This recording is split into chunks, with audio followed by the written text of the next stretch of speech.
Savannah, I'm so sorry to hear about the loss of your husband. I know that this is a heartbreaking experience, but death is a part of life, and no one can escape it. I'm sure that he did the best he could. In fact, Jim's battle with cancer was a true inspiration to us all. Thanks for your condolences, Mom. Jim had been fighting cancer with incredible resilience for almost 3 years. We had our share of tears, but we also had so many happy memories. I'll cherish those memories forever. I'm still grieving, but I'm starting to feel stronger, Mom. It's a shame that you and Dad couldn't make it to my husband's funeral yesterday, though. Yes, and we're really, truly sorry about that. As we get older, our bodies start to show the wear and tear of time. Just yesterday, I had a minor heart attack which caused immense pain in my chest, and I couldn't even breathe. Your dad was worried about my health, so we decided to stay home so I could rest and he could keep an eye on me. I apologized for not being able to be there for you, Mom. I hope you understand that I've been preoccupied with my husband's funeral. You know, it took time with the arrangements and stuff. Anyways, do you feel better? Oh, yes. I took some rest and now I'm feeling much better. But Savannah, where will you be staying now? I heard that you sold all of your valuables and even your house to take care of your husband's treatment costs, huh? About that, I know this is a big ask, but I'm wondering if you would be willing to let me stay at your place for a while? I'm completely broke and I'm really struggling to make ends meet. I promise that I'll work as hard as I can to get back on my feet. I'll also start saving money to rent my own place as soon as possible. Well, we'd be glad to help you out, but I have received word that you are in a state of financial distress as a result of your association with loan sharks. Is that correct? Yes, Mom, I'm also dealing with those people. Honestly, my husband's medical expenses were too expensive for me to handle. I went to the bank, but they didn't agree to lend us any money due to my bad credit score. I really had no other choice but to borrow from loan sharks. Honestly, I can't believe that you're stupid enough to get a loan from those gangsters.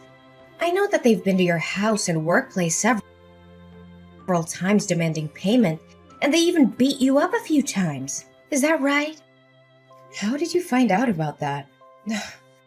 Well, if you already know, then I have no reason to hide it anymore. It's true what you just said. They began by threatening me, but their aggression escalated over time, culminating in violence. I'm sorry I didn't tell you sooner, but I didn't want to worry you or anyone in the family. Have you lost your mind, Savannah? Seriously, if I let you stay in my house, those racketeers would show up every day and cause us a lot of trouble. How will me, your father, and your brother live in peace, knowing that there are criminals who could potentially harm us? What kind of person are you?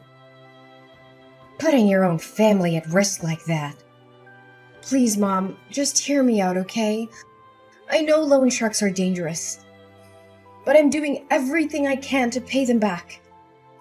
This is a difficult time for me, but I promise it's not forever. I'll work tirelessly to pay off my loan. I'm so close to being debt-free. Then everything will be solved. Close to being debt-free? Don't make me laugh. You think I'm stupid enough to believe that? How are you going to clear your debt with the nickels and dimes you earn every month? Your monthly salary isn't even enough to cover your basic necessities, let alone paying your debt. Save your breath. Don't even bother trying to convince me to let you in my house. Please believe in me, Mom. I'm working 2 jobs and I'm cutting back on all my expenses. It'll be a matter of time until our family ends up broke because of your stupid debt. Look, I know for a fact that if I ever let you set foot in my house, you're gonna come crawling to me, begging for help with your financial issues. Or even worse, you're probably gonna rip off all of me and your dad's money. Mom, I know you're angry with me, but I'm begging you to have some sympathy for Joey. She's your granddaughter and she's only 6 years old. If we don't have a place to live, we'll be on the streets. Can you imagine your only granddaughter living on the streets? Stop whining and complaining. I'm not falling for your trap by mentioning Joey. You think you're so important because you gave birth to Joey? Well, guess what? She's not my only granddaughter. I also have your brother, Max. And when he gets married, he'll give me even more beautiful grandchildren. Okay, fine. I can understand that I'm not welcome in your house. But I'm only asking you for one favor. Can you please let Joey stay with you guys? Considering my current situation, I'm afraid I won't be able to provide my beloved daughter with enough love, care, and a good environment for her to develop both physically and mentally. I promise to make a plan to pay off my debt and not to let it impact our family's finances. Just please allow Joey to live with you guys. Well, maybe I can agree with that, but give me a few minutes to think. Wait, I just thought of something. The moneylenders also know about your daughter, don't they? Well, yeah. Why do you ask that question? So, if she stays with us, those thugs could also come to my house and use Joey as a hostage to force you to pay for your loan. No way. I don't want to deal with those criminals and be harassed by them day after day.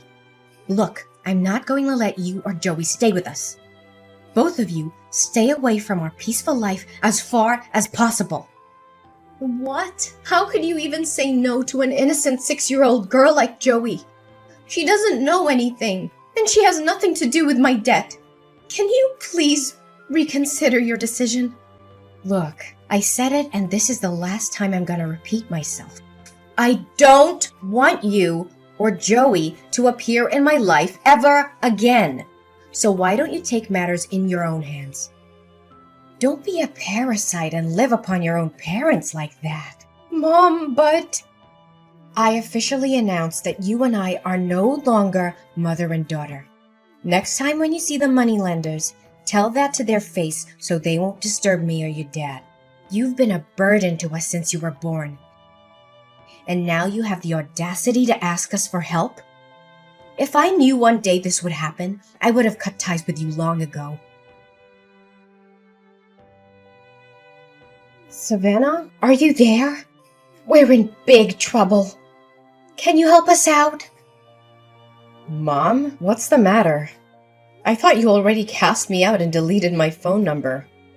Anyways, make it quick, because I'm in the middle of my work, so I won't be able to talk to you for long. Who do you think you are to talk to your own mom with that attitude? Look, you need to help your brother because he's in hot water. You mean Max? What happened to him? Your brother's gambling addiction got him into big financial trouble. Now he got into debt because he was gambling away all of his money. He even mortgaged our house for a loan despite not affording the monthly payments. We're in a really bad position right now. If we don't do anything about it, there's a high chance we'll lose our house. Goodness, why am I not even surprised? You already know that Max is addicted to gambling a long time ago, but you never did anything to stop him. When I warned you about the consequences, you told me to shut up. Mind my own business and that he was just gambling for fun.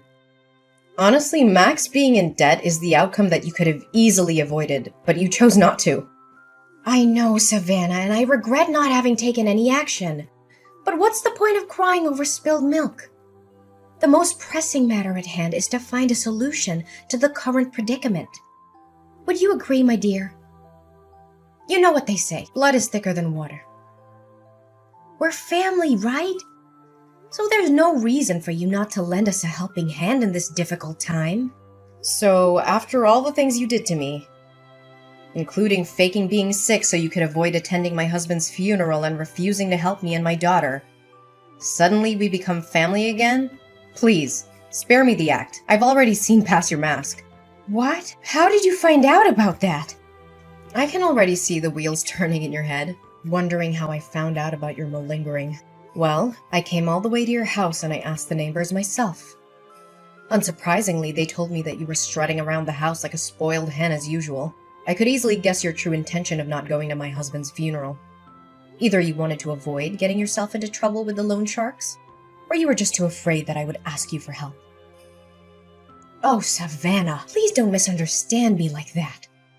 I didn't attend the funeral because I wanted to keep you safe. I couldn't bear to tell you in person that I wanted to cut ties with you. I knew it would have come as a big shock to you, and I didn't want to add to your pain. You said it yourself. You have cut me off from your life. Why do you suddenly come back and ask me to help Max with his problems? Well, who else could I be asking other than you? You, Max, your father, and Joey are my only family in this world. And how am I supposed to help you out when I myself already have a problem with finances?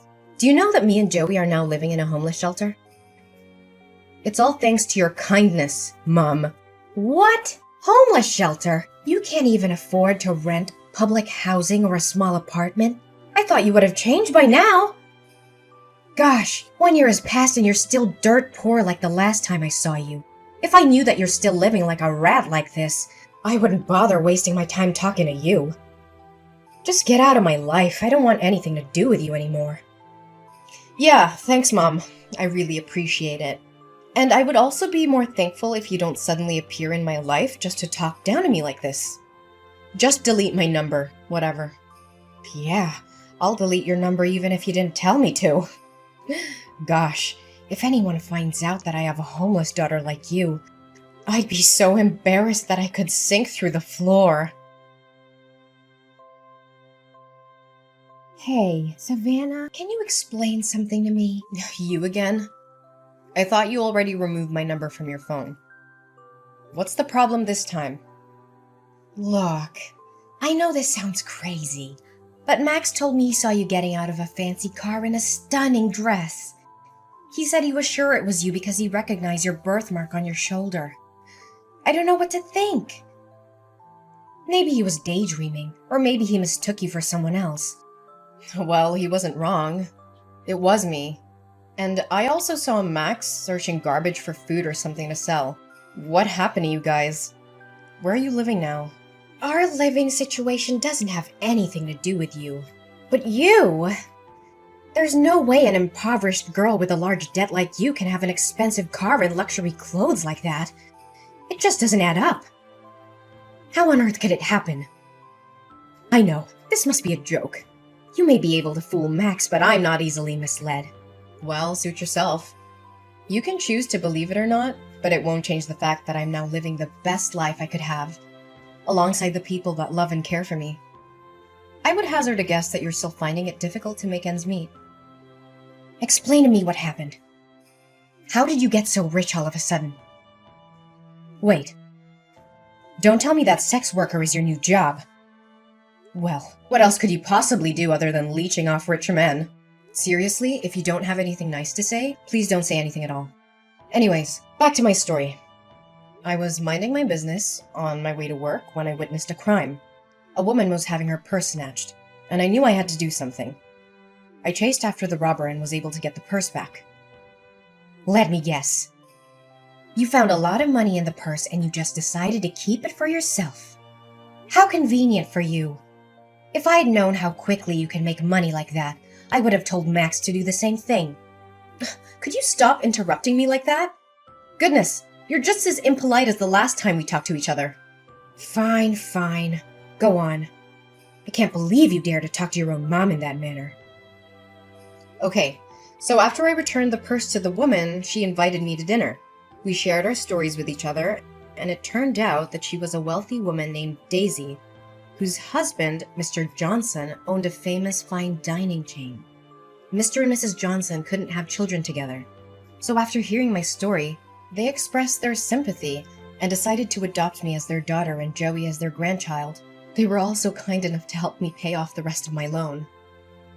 Whoa, hold on right there.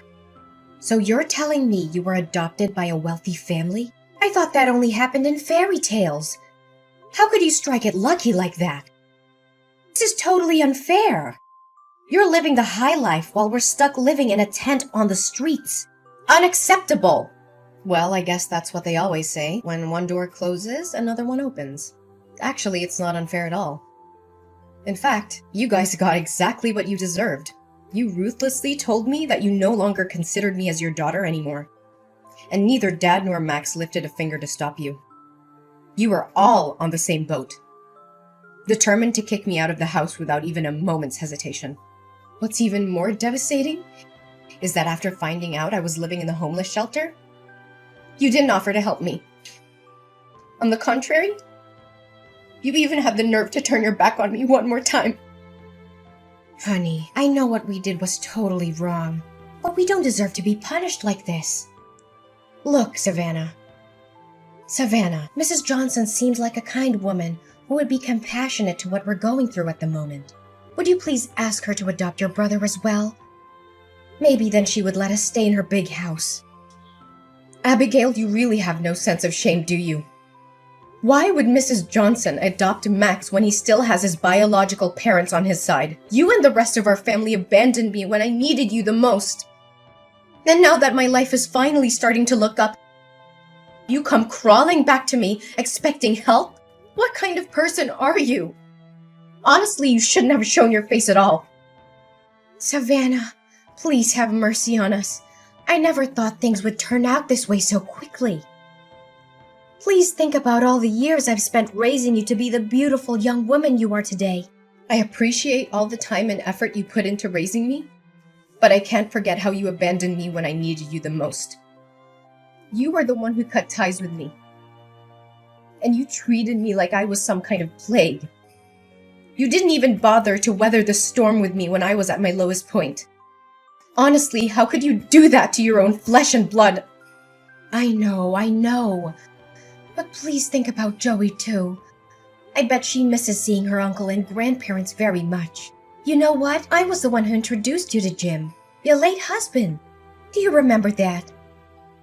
You two were so good together, and all of your friends were so jealous when you got married to Jim.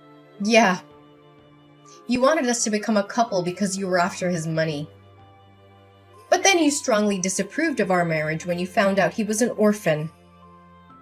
And after we got married, you encouraged me to divorce him when he got sick and his company went bankrupt. But I was determined to stand by my husband's side. So now you want me to thank you for introducing me to Jim? Oh, come on, sweetheart. Don't you see? Everything I did was for your own good. If you had divorced Jim like I told you to, you wouldn't have been deep in debt like you were back then. It was you who chose not to take my advice. So why are you blaming me for not helping you, huh? Look, just have a word with Mr. and Mrs. Johnson. Tell them to let us move into their house. Seriously, after getting to know how you treated me, Mrs. Johnson was livid with you. I don't think she even wants to see your face. So don't waste your time begging anymore. It's no use. Why did you appear at my wedding? I don't recall having invited you. And more importantly, how did you find out about it? Oh, Savannah. You might not know it, but I was watching over you the whole time. I know everything about you and your new family. You mean stalking me? Good joke, but serious talk here. You could have chosen anyone. But why an ordinary cashier like Michael? That part I can't understand. I mean, I didn't even know that job exists. Well, there are more important things in a marriage than money, you know. Michael always lights up my world with his positive energy, and we truly love and cherish each other. By the way, I've had enough of your constant texts and calls. I'm also tired of you showing up at my front door and making a fuss. I know Max got himself into trouble again, but ain't no way I'm gonna help you guys. I've already agreed to send you a monthly allowance and rented you a small apartment. That's the best I can do. Please help us, dear daughter. Max got back to his old way again. He swindled the money you sent me, gambled it all away, and ended up in debt again. And I can't believe he was stupid enough to actually steal a car and got caught by the police only 30 minutes after that. Now the victim demands $50,000 for restitution, or else your brother will be sentenced to 5 years in prison. Please do something about it, Savannah. I know you told me about that, But this time I'm not gonna help you anymore. It's all your fault that he became like this. You didn't do or say anything to stop him, and you tolerated each and every one of his crimes. Now it's time for him to man up and take responsibility for his action. Please, honey. You know Max is my precious son. I can't stand seeing him being locked up in jail like that. You saw me kneel down and beg for your forgiveness at your wedding. I know we did you wrong. But please give us another chance. It's none of my concern. You should consider yourself lucky that I even let you sit through my whole wedding, even though you cried and made a scene the whole time. My adoptive parents were this close to calling the bodyguard to kick you out. I told you already, I'm not going to help you anymore. Max has to learn his lesson, and so do you. My mother, Abigail, was desperate to help my brother Max avoid getting arrested for the crime he had committed. She couldn't afford to pay the restitution the court had ordered, so she came up with a crazy plan. She used a fake gun to rob a bank. She was arrested almost immediately and sentenced to 2 years in prison. I do feel sorry for Max and my mom.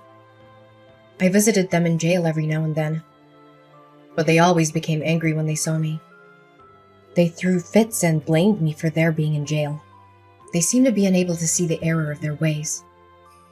After my dad left alone in the house, I invited him to live with us and my husband Michael. However, he refused, feeling ashamed of what he had done to me. He chose to live by himself in the apartment that I had rented for him.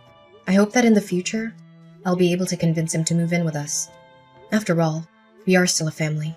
Looking back at everything I went through, I am so grateful for my life. There were times when I thought I couldn't make it, and I even considered suicide.